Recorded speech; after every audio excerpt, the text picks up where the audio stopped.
বাংলা বলছি চ্যানেলটি সাবস্ক্রাইব করুন এবং সমস্ত অনুষ্ঠানের আপডেট পেতে বেল আইকনটি অন করুন। নমস্কার, বাংলা বলছি চ্যানেলে আপনাদের স্বাগত। 2016 এসএসসি 26,000 যে চাকরি প্রার্থী অর্থাৎ যারা চাকরি করছিলেন তাদের প্যানেল বাতিল করে সুপ্রিম কোর্ট গিয়েছে বৃহস্পতিবার। এই নিয়ে রাজ্য রাজনীতি সরগরম। প্রায় 26,000 ছেলে মেয়ের চাকরি, তারা 2016 যে প্যানেল তারপর থেকে চাকরি করছিলেন, সেই নিয়ে সারাদিন ধরে যোগ্য অযোগ্য নানা তর্ক বিতর্ক গত দুদিন ধরে চলছে। কিন্তু এই মামলার প্রথম যিনি সিঙ্গেল বেঞ্চ অভিজিৎ গাঙ্গুলি, বর্তমানে যিনি বিজেপির এমপি, তিনি কিন্তু তখন বুঝেছিলেন যে শিক্ষায় কি দুর্নীতি হয়েছে এবং তিনি তখন কিন্তু এই 6.5 থেকে 7,000 এই একটা সংখ্যা তিনি বলেছিলেন যে এরা অযোগ্য, এরা দুর্নীতি করে চাকরি পেয়েছে। তারপরের ঘটনা আমরা জানি। তারপরে সিঙ্গেল বেঞ্চ থেকে ডিভিশন বেঞ্চ, ডিভিশন বেঞ্চের থেকে গেল সুপ্রিম কোর্ট, তারপরে সুপ্রিম কোর্টের সেই রায় বহাল আমরা দেখেছি গত কয়েক বছর ধরে। এই এই এই কিন্তু অভিজিৎ গাঙ্গুলি তিনি এখন যেহেতু এখন রাজনৈতিক ব্যক্তিত্ব, কিন্তু তিনি তো এই মামলাটার একসময় জাজ ছিলেন, বিচারক ছিলেন। তিনি বলছেন যে কমিটি গঠন করে চাকরিহারাদের পাশে দাঁড়ান। অর্থাৎ তিনি বলছেন এখনো সম্ভব যে যারা চাকরি হারিয়েছেন সেখানে যোগ্য অযোগ্য, অর্থাৎ যোগ্যদের এবং অযোগ্যদের দুটো তালিকা থেকে বাছাই করে তাদের পাশে দাঁড়ানোর কথা বলছেন। এবং তিনি তৃণমূলকে পাল্টা চ্যালেঞ্জ করেছেন, মমতা বন্দ্যোপাধ্যায়কে, যে আমাদের ফ্রি হ্যান্ড দিক, কারা জালিয়াতি করে চাকরি পেয়েছেন তাদের তালিকাটা বের করে দেব। অর্থাৎ দায় ঠেলাঠেলি ঝেড়ে আপাতত মমতাকে বঞ্চিতদের পাশে থাকার আর্জি জানালেন তমলুকের বিজেপি সাংসদ।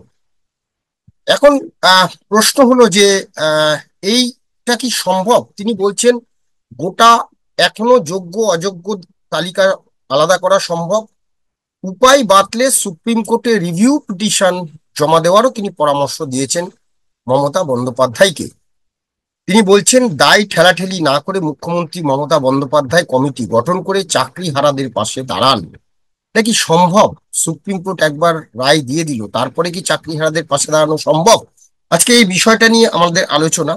আমি বিপ্লব, আমার সঙ্গে রয়েছেন বিশিষ্ট আইনজীবী চন্দ্রশেখর বাগ। চন্দ্রশেখর দা, আপনাকে স্বাগত। নমস্কার।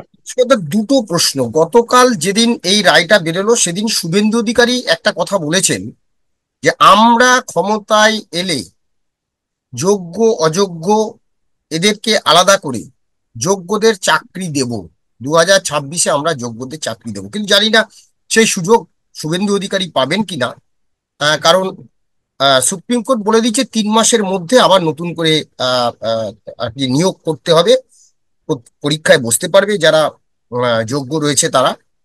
সেটা যেমন একদিকে, তেমন অন্যদিকে বিচারপতি অভিজিৎ গাঙ্গুলি, যার হাত দিয়ে এ মামলা শুরু হয়েছিল, তিনি কিন্তু তখন বুঝেছিলেন প্রায় 6.5 থেকে 7,000 অযোগ্য ভাবে, মানে অসৎ উপায়ে তারা চাকরি পেয়েছে। তারপর তো আমরা জানি কি ঘটনা, সেখান থেকে সুপ্রিম কোর্ট। এখন প্রশ্ন এটাই যে এখন কি এটা সম্ভব? উনি বলছেন যে যোগ্য অযোগ্য আলাদা করে সুপ্রিম কোর্টের কাছে অ্যাপিল করার জন্য, সেটা কি সম্ভব? দেখুন, ব্যাপার হচ্ছে যে একটা সুপ্রিম কোর্টে যখন মামলা যায়, সেই সুপ্রিম কোর্টে মামলা যাওয়ার পর সুপ্রিম কোর্ট যখন সম্পূর্ণভাবে মামলাটা শুনানি করে যখন তার জাজমেন্ট পাস করে, সেই জাজমেন্টটা হচ্ছে ল অফ দ্য ল্যান্ড। এবং সেক্ষেত্রে যদি সেরকম ক্ষেত্রে মনে হয় কেউ যদি এটার এগেনস্টে একটা অ্যাপিল নয়, এটাকে রিভিউ বলে, একটা রিভিউ ফাইল করে, রিভিউর একটা প্রভিশন রয়েছে আইনে, সেই রিভিউ ফাইল করলে সুপ্রিম কোর্টের বিচারপতি, যে বিচারপতির ঘরে মামলা হয়েছে তার কাছে এই রিভিউ পিটিশন ফাইল করলে তিনি সেটাকে আবার, যদি face of the there is an error in the face of it, in that event that বলে সেই court can review the judgment. এইরকম একটা প্রভিশন রয়েছে। কিন্তু যেটা মানে অধিকাংশ ক্ষেত্রে যেটা আমরা দেখতে পাই সেটা হচ্ছে রিভিউ পিটিশন কিন্তু ম্যাক্সিমাম 99% ক্ষেত্রেই দেখতে পাওয়া যায় রিভিউ পিটিশন অ্যালাউ হয় না, রিভিউ পিটিশন রিজেক্ট হয়। তার কারণটা হচ্ছে যে দেখুন, একটা বিচারপতি বা বিচারপতি দ্বয় বা 3 জনের বিচারপতি, 5 জনের বিচারপতি, তারা যখন যে কোনো মামলা শুনানি করার পর তারা একটা যখন সিদ্ধান্তে এসে পৌঁছয়, সেক্ষেত্রে তারপরে তাদের কাছে গিয়ে যখন রিভিউ এর জন্য একটা দরখাস্ত করা হয়, অধিকাংশ ক্ষেত্রেই সেই রিভিউ এর জায়গাগুলো খুব লিমিটেড, ভেরি ভেরি লিমিটেড। মানে সিলভার লাইনটা 1%ও থাকে না, 1%-এরও কম, মানে 0.0.0.1% যেখানে ইন্টারফেয়ার করে। যেমন আমি বলছি, এই যে নির্ভয়ার মামলাতে যারা আসামি হিসেবে যাদের শাস্তি হয়েছিল, তারা কিন্তু এই রিভিউ পিটিশন ফাইল করেছিল, তারপরে মার্সি পিটিশন ফাইল করেছে, সেগুলো সবকটাই কিন্তু রিজেক্ট হয়েছে। সুতরাং অধিকাংশ ক্ষেত্রে সেটাই হয়। এবং তারপরে ওই রিভিউ এর পরে একটা curative under article 137 of the constitution, একটা কিউরেটিভ পিটিশন একটা কোর্টের কাছে দাখিল করার একটা সুযোগ থাকে। সেই কিউরেটিভ পিটিশনটাও কোর্ট যদি মনে করে, সেক্ষেত্রে বিবেচনা করে কোর্ট কোনো রকম কোনো যদি সেইরাম তথ্যমূলক কোনো যদি মানে পাঠ বা কোন রকম কোন জায়গা যেটা কোর্টের কাছে দেখানো যাওয়ার মতো অবস্থা থাকে, যেটা কোর্ট যদি মনে করে হ্যাঁ এই জায়গাটাই, যে ক্ষেত্রে এক্ষেত্রে মানে জাস্টিস অভিজিৎ গাঙ্গুলি প্রাক্তন বিচারপতি, এবং তার হাতেই এই মামলার মানে একদম শুরু থেকে তিনি এই বিবেচনা করেছেন, বিচার করেছেন, তিনি একটা কথা যেহেতু বলেছেন, সেহেতু আমার মনে হয় যে যে জিনিসটা কোর্টের কাছে তোলা হয়নি, সেই জায়গাটুকু যদি কোর্টের কাছে তোলা হয়, যে স্পেসিফিক্যালি কারা কারা অযোগ্য, এই জায়গাটা যদি তোলা যায়, যদি সেই রিভিউ পিটিশনটা কোর্ট মনে করে, বিবেচনা মনে করে, কারণ এতজনের একটা চাকরি রুটি রুজি, আহ মানে একটা সাংঘাতিক সত্যি পরিস্থিতি পশ্চিমবঙ্গে, সেটা কোর্ট যদি মনে করে বিবেচনা করতেই পারে। এবং সেক্ষেত্রে জাস্টিস গাঙ্গুলি যেটা বলেছেন, আহ, মানে সেটা কনস্টিটিউশনাল প্রভিশন অনুযায়ী তিনি বলেছেন, আইনের তাতে প্রভিশন রয়েছে, এবং অতীতেও হয়েছে, এবং আগামী দিনেও ভবিষ্যতেও এরকম আহ, এরা যদি অ্যাপ্লিকেশন ফাইল করে, উনি তো রাজ্য সরকারকে বলেছে একটি কমিটি ফরমেশন করে সেই কমিটির দ্বারা একটা যাতে সুপ্রিম কোর্টে একটা রিভিউ পিটিশন ফাইল করার জন্য, সেটা সুপ্রিম কোর্টে করা যেতেই পারে, কারণ আইনে সেই প্রভিশন রয়েছে। আর শুভেন্দু অধিকারী যে বিষয়টা বলেছেন যে আমরা ক্ষমতায় এলে আমরা ওদেরকে যোগ্য অযোগ্য আলাদা করে চাকরি দেব, তিনিও কি এই একই একই রকম মানে এই অভিজিৎ গাঙ্গুলি যেটা বলছেন সেই সেই নিয়ম অনুযায়ী কি কথা বলছেন? আর একটা ব্যাপার যেটা হচ্ছে এই যে মানে যেটা বারবার যে যোগ্য অযোগ্য কারা, এখানে রাজ্য সরকারের যারা আইনজীবী ছিলেন, রাজ্য সরকারের যারা পরামর্শদাতা ছিলেন, কোথাও কি মনে হচ্ছে যে তারা মিসগাইড হয়েছে বা তাদেরকে মিসগাইড করা হয়েছে যাতে এই যোগ্য অযোগ্য তালিকাটা না দেওয়া হয়, যাতে সরকারের মুখটা পড়ে? কিন্তু এতে তো সরকারের মুখ আরো বেশি পুরলো বলে মনে হয়। হ্যাঁ, সরকারের তো মুখ অবশ্যই পুরলো, কিন্তু যোগ্য অযোগ্য যখন কোর্ট, কলকাতা হাইকোর্টে যখন তারা চেয়েছিল, কলকাতা হাইকোর্ট, তখন সেক্ষেত্রে কিন্তু স্কুল সার্ভিস কমিশন তাদের সেই লিস্ট দিতে পারেনি।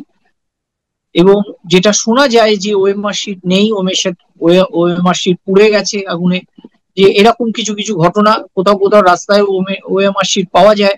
তো এই সব মিলিয়ে যে কারণে কলকাতা হাইকোর্ট এই যে সিদ্ধান্তটা নেয়, সম্পূর্ণভাবে যারা যোগ্য এবং যারা অযোগ্য সবার চাকরি একসঙ্গে যাতে চলে যায়, সেই অর্ডার দিয়েছে, যদিও খুব বেদনাদায়ক। সেক্ষেত্রে সুপ্রিম কোর্টও সেক্ষেত্রে সুপ্রিম কোর্ট ওই কলকাতা হাইকোর্টের অর্ডারটা কি আপিল করেছে। তার কারণটা হচ্ছে যে এখন সুপ্রিম কোর্টে যদি এই আর্গুমেন্টটা এখন হয় নতুন করে, সেক্ষেত্রে সুপ্রিম কোর্ট রিভিউ পিটিশনে যদি সেটা মনে করে সেটাকে কনসিডার করবে, রিকনসিডার করবে, সেটা সুপ্রিম কোর্ট করতে পারে। সুপ্রিম কোর্টের আইনে প্রভিশন রয়েছে, আমাদের কনস্টিটিউশনে প্রভিশন রয়েছে। তো সেক্ষেত্রে একটা এতগুলো মানুষের চাকরি, এগুলোকে একটা তো হিউম্যানিটেরিয়ান গ্রাউন্ড অবশ্যই। আর কোর্ট মানেই তো court of equity, court of justice, সুতরাং তারা যদি বিবেচনা করে মনে করে সেটা করতে পারে। শুভেন্দু বাবু যেটা বলেছেন, দেখুন শুভেন্দু বাবু একটা রাজনৈতিক ব্যক্তিত্ব, তিনি তার রাজনীতির আঙিনা থেকে একটা কথা হয়তো বলেছেন, কিন্তু না, কিন্তু যেহেতু অভিজিৎ আইনে গঙ্গোপাধ্যায় চ্যালেঞ্জ ছুড়ে দিয়েছেন যে আমাদের ফ্রি হ্যান্ড দেওয়া হোক, আমরা যোগ্য অযোগ্য আলাদা করে দেব, আমাদের ফ্রি হ্যান্ড দেওয়া হোক। মুখ্যমন্ত্রীকে বলেছেন যে এখন আর দায় ঠেলাঠেলি ছেড়ে আহ, যারা অযোগ্য তাদেরকে সরিয়ে যোগ্যদের চাকরির ব্যবস্থা করা হোক, সেটাই। হ্যাঁ, যদি যেহেতু উনি এটা এই মামলা প্রথম থেকে শুনেছেন, ওনার এটার সম্বন্ধে ওনার যথেষ্ট নলেজ রয়েছে। তো সেখানে যদি মাননীয় মুখ্যমন্ত্রী মনে করেন যে বিরোধিতার জন্য বিরোধিতা করা নয়, পশ্চিমবঙ্গের স্বার্থে, পশ্চিমবঙ্গের যে ছেলে মেয়েগুলি আজকে রাস্তায়, মানে রাস্তায় তাদের দুয়ারে দুয়ারে মানুষের কাছে ভিক্ষের ঝুলি নিয়ে বেরোনোর মতো পরিস্থিতি, কেননা ধনে প্রাণে তারা শেষ হয়ে গেছে। তারা জমি বাড়ি বিক্রি করে সমস্ত চাকরির জন্য টাকা দিয়ে চাকরি কিনেছে, সেগুলো তখন তাদের মনে হয়নি। আজকে তারা বুঝতে পারছে যে কোন জায়গায় তারা এসে দাঁড়িয়েছে। তো সেইগুলোকে বিবেচনা করে যদি মাননীয় মুখ্যমন্ত্রী তার সমবেদনা জানিয়ে যদি মনে করেন, মাননীয় বিচারপতি তিনি যেহেতু এই মামলা সম্পূর্ণভাবে দেখেছেন, তার উপরে সিদ্ধান্ত নিয়েছে, একটা কমিটি করে তাকে তার মাথার উপর রেখে রাজ্য সরকার, রাজ্য সরকারের শিক্ষা দপ্তর, স্কুল সার্ভিস কমিশন সবাইকে মিলিয়ে যদি একটা কিছু নেয়, আমার তো মনে হয় সেটা পশ্চিমবঙ্গের, মানে রাজনীতির বাইরে গিয়ে মানুষের স্বার্থে করার জন্য যদি মনে করেন, নিশ্চয়ই করতে পারেন। যেহেতু আহ, বিচারপতি গাঙ্গুলি এই কথা বলেছেন, তাকে আমার মনে হয় দায়িত্ব দিলে আমার মনে হয় খুব খারাপ তো কিছু হবে না, একটা মানে একদম, বিবেচনা করে দেখা যেতে তো পারে। একদম। আমরাও চাই যে যা হয়েছে হয়েছে, যা দায় ঠেলাঠেলি যা হয়েছে হয়েছে, দোষ গুণ, হ্যাঁ, যারা এখান থেকে বঞ্চিত প্রার্থী, অ্যাকচুয়াল তারাই কিন্তু এই মামলাটা করেছিলেন। বঞ্চিত যে সমস্ত 2016 সালে বহু বঞ্চিত প্রার্থী ছিলেন, যারা দেখিয়েছেন এবং তাদের কাছে প্রমাণ ছিল, তারাই কিন্তু এই মামলাটা তখন করেছিলেন। আজকের দিনে সেই বঞ্চিত প্রার্থীরাই কিন্তু বলছেন যে আমরা অনেকেই এটা নিয়ে আফসোস করছেন যে আজকে যদি আমরা হয়তো মামলাটা না করলে এতগুলো মানুষের হয়তো এতগুলো ছেলে মেয়ে চাকরি হয়তো যেত না। কিন্তু তারা একটা প্রমাণ সেই সময় চেয়েছিলেন যে আমরা কেন বঞ্চিত হব, অযোগ্যদের চাকরি হয়েছে, যোগ্যদের কেন হবে না। সেই জায়গা থেকে অনেক দায় ঠেলাঠেলি অনেক কিছু হয়েছে, কিন্তু বাংলার স্বার্থে, এতগুলো পরিবারের স্বার্থে, এতগুলো ছেলে মেয়ের স্বার্থে, একটা প্রজন্মের স্বার্থে রাজনীতির আমরা রাজনীতির চাই, ঊর্ধ্বে উঠে, হ্যাঁ, যে রাজনীতির মুখ্যমন্ত্রীর কাছে ঊর্ধ্বে আমাদের উঠে অনুরোধ যে বাংলার সত্যি তো মানুষের দল কথা মত ভেবে, নির্বিশেষে রাজনীতি রাজনীতির জায়গায় দলমত, থাক, হ্যাঁ, ঠিক। দল মত নির্বিশেষে সকলে মিলে এই ছেলে মেয়েগুলোর পাশে যারা হাহাকার করছে, সত্যিই দেখা যাচ্ছে না এক একটা দেখুন, মানে এরা তো পরিবারে আমার যে, আপনার ঘরেরই হ্যাঁ, ছেলে মেয়েরা। হ্যাঁ, যেভাবে উঠে আসছে, মাননীয় মুখ্যমন্ত্রীর ঘরের ছেলেমেয়েরা, আমাদের ছেলেমেয়েরা, আপনার ছেলেমেয়েরা, এরাই একদম, তো মানে এই চাকরির জন্য আজকে যে অবস্থায় দাঁড়িয়েছে রবীন্দ্র তাদেরকে। ভারতী থেকে আমার ফার্স্ট মনে হয় গ্রেড রাজনীতি, তার চাকরি চলে যাচ্ছে। হ্যাঁ, মানে ভাবুন তার কি রেজাল্ট, হ্যাঁ, বাবা, জীবনে কেউ সেকেন্ড সত্যি হয়নি, খুব এরকম বেদনাদায়ক। ছেলে মেয়ে চাকরি পেয়েছে। তাদের কি যে আমরা অযোগ্য বলতে পারি? কিন্তু যাই হোক, যেখানেই গাফিলতি হোক, সকলের দায় ঝেড়ে ফেলে আমার মনে হয় দল মত নির্বিশেষে কংগ্রেস, সিপিএম, তৃণমূল, বিজেপি সবাই বাদ দিন, সবাই এক মঞ্চে আসুন। একদম। মুখ্যমন্ত্রী আগামী 7 তারিখ হ্যাঁ, নেতাজি ইন্ডোর স্টেডিয়ামে এদের সঙ্গে মিট করছেন। আমার মনে হয় হ্যাঁ। সেইখানে আমার সকলকে আমন্ত্রণ জানিয়ে এবং আমার একসঙ্গে, আমি আমি হ্যাঁ বলুন। আপনার মাধ্যমে আমি মাননীয় মুখ্যমন্ত্রীকে এই বার্তাটা দেব যে জাস্টিস গাঙ্গুলি যে প্রস্তাব দিয়েছে সেই প্রস্তাবকে গ্রহণ করে, এবং যে এই মামলার কারী বিশিষ্ট আইনজীবী বিকাশ ভট্টাচার্য তাকে সঙ্গে নিয়ে, এবং পশ্চিমবঙ্গ রাজ্য সরকারের অ্যাডভোকেট জেনারেল থেকে শুরু করে সলিসিটর জেনারেল সবাইকে নিয়ে পশ্চিমবঙ্গের মানুষের স্বার্থে, বাংলার ছেলেদের ছেলে মেয়েদের স্বার্থে একটা কমিটি করে, যাতে এটাকে সুপ্রিম কোর্টের কাছেও যে একটা একটা অ্যাপিল উইথ, মানে সব সম্পূর্ণভাবে দলমতের ঊর্ধ্বে উঠে গিয়ে যদি করা যায় মানুষের স্বার্থের জন্য, যাতে আমার একটা মনে হয় বাংলা করাটা থেকে খুব নজির দরকার। দেওয়া হোক, বাংলায় যেমন পলিটিক্স হয়, রাজনীতি হয়, তেমনি একটা নজির আমরা তৈরি করি। মুখ্যমন্ত্রীর কাছে এটা আমাদের অনুরোধ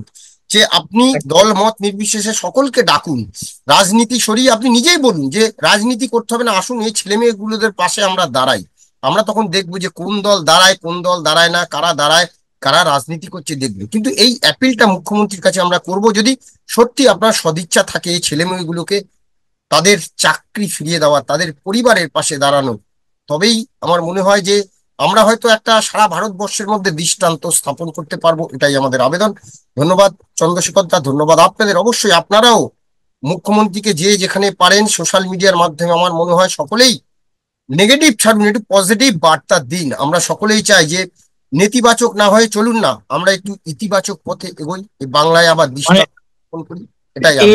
এই মাধ্যমে আরেকটা জিনিসও যেটা প্রমাণ করার মতো, সেটা হচ্ছে এখনো আবার এইটা করলে what Bengal things today India things tomorrow, সেই আবার সেই জায়গাটাতে আমরা কিন্তু বাংলা পৌঁছতে পারবো।